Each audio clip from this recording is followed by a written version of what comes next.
Nikah beda gereja selalu menarik untuk dibahas. Apalagi di dalam kitab hukum kanonik atau hukum gereja Katolik, Kanon 1124. Beda gereja itu merupakan larangan perkawinan.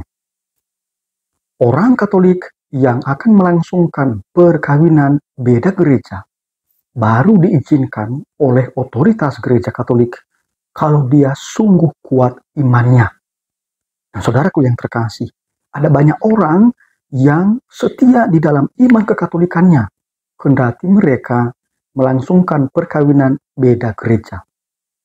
Tetapi saudaraku yang terkasih, kalau memungkinkan, menikahlah dengan yang seiman, sama-sama Katolik. Tapi saya mau menunjukkan bahwa ada orang Katolik yang setia di dalam imannya, kendati posisi politiknya sangat tinggi, posisi sosialnya sangat tinggi, tapi dia tetap setia di dalam iman Katoliknya. Anda pasti tahu Tony Blair, mantan Perdana Menteri Inggris. Istrinya itu adalah seorang Katolik, sementara Tony Blair seorang Anglikan. Dan istrinya yang bernama Cherry Booth, seorang Katolik itu menikah dengan Tony Blair. Dan apa yang terjadi?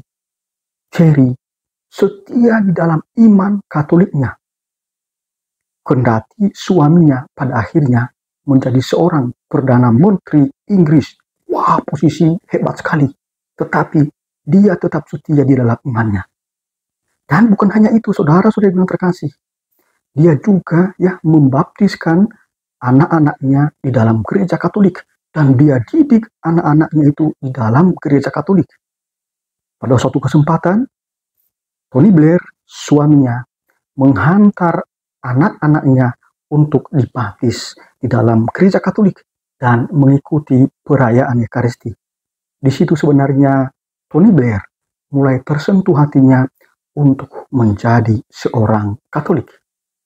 Lihat bagaimana kekuatan iman dari Cherry Booth ini, istri dari mantan Perdana Menteri Inggris Tony Blair. Saudara-saudara yang terkasih, menariknya begini, ini beritanya di dalam The Guardian. Tony Blair, kendati dia memiliki posisi yang sangat tinggi di dalam politik dan juga di dalam pemerintahan, tapi ketika dia menjadi seorang Katolik, tentu saja setelah dia menyelesaikan masa jabatannya sebagai Perdana Menteri Inggris, dia tidak pernah menjelek-jelekan agama yang ia tinggalkan. Ia berpindah dari agama Anglikan ke agama Katolik. Tidak lama setelah dia menyelesaikan masa jabatannya sebagai Perdana Menteri Inggris pada tahun 2007. Dia tidak menjelek-jelekan agama yang ia tinggalkan itu. Itu pesan bagi kita, saudara-saudara yang terkasih. Kalau kita beragama, maka mestinya kita semakin beriman. Dan orang yang semakin beriman itu adalah orang yang mampu mengasihi, mencintai siapapun, membangun persaudaraan kepada siapapun. Dan itu sudah ditunjukkan oleh Tony Blair, orang hebat, mantan Perdana Menteri Inggris. Pada tahun 2009, beberapa tahun setelah menjadi Katolik, dia diwawancara oleh Osservatore Romano, surat kabar yang berafiliasi dengan Vatikan. Dan juga di situ dia tidak pernah menjelek-jelekan agama Anglikan yang sudah dia tinggalkan. Tetapi justru dia menyebarkan cinta kasih, persaudaraan. Bahkan dia mendirikan fondasi dan yayasannya itu, fondasinya itu juga menjangkau siapapun, entah apapun agamanya, dari mana dia berasal. Dia tetap memperhatikan, ini luar biasa. Tapi saudara-saudari yang terkasih, kita juga belajar dari Cherry, orang Katolik yang hebat, yang setia, yang taat pada imannya. Kendati dia melangsungkan perkawinan beda gereja, tapi dia tetap setia. Dia melaksanakan persis apa yang disyaratkan di dalam kitab hukum kanonik, Kanon 1125.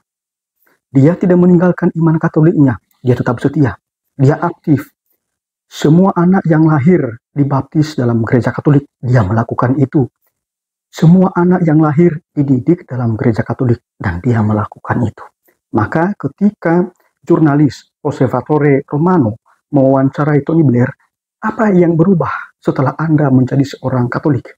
Dia mengatakan, tidak ada yang berubah. Karena anak-anak saya sampai sekarang, mereka sebagai seorang Katolik yang setia, yang taat, dan juga mengasihi siapapun. Luar biasa, bukan?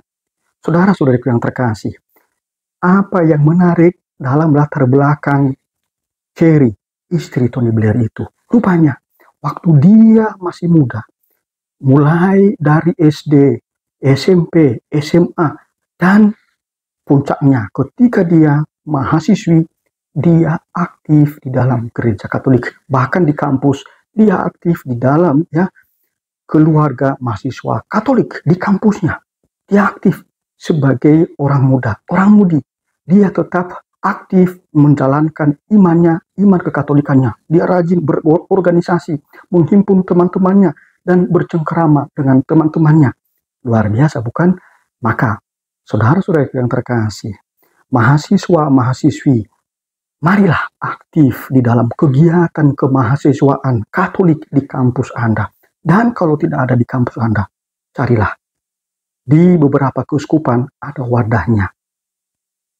Bergaullah dengan orang-orang yang sesama Anda. Bergaul juga dengan siapapun. Bangunlah persaudaraan. Dan jangan pernah menyebarkan kebencian. Kita menjadi seorang Katolik, yang kita ikuti adalah Yesus Kristus. Dan Yesus Kristus sudah berpesan kepada kita, berpesan kepada para muridnya, supaya para muridnya itu membangun persekutuan atau persatuan. Jadi bukan memelihara perpecahan. Tuhan memberkati. Amin.